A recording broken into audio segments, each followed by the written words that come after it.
Hi friends, ఇప్పుడైతే నేను మా బావగాడితో బొబ్బిల్ నుంచి కాకినాడ అయితే వెళ్ళబోతున్నాను. నేను ఈ అకౌంట్ అయితే ఎవరిదో కాదు, నాది కాదు, మా బావగాడిది. హాయ్,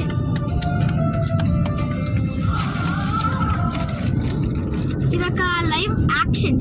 ఉత్తరప్రదేశ్ నుంచి కోస్టల్, ఉత్తరాంధ్ర నుంచి కోస్టల్ ఆంధ్రకి అయితే వెళ్ళబోతున్నాం.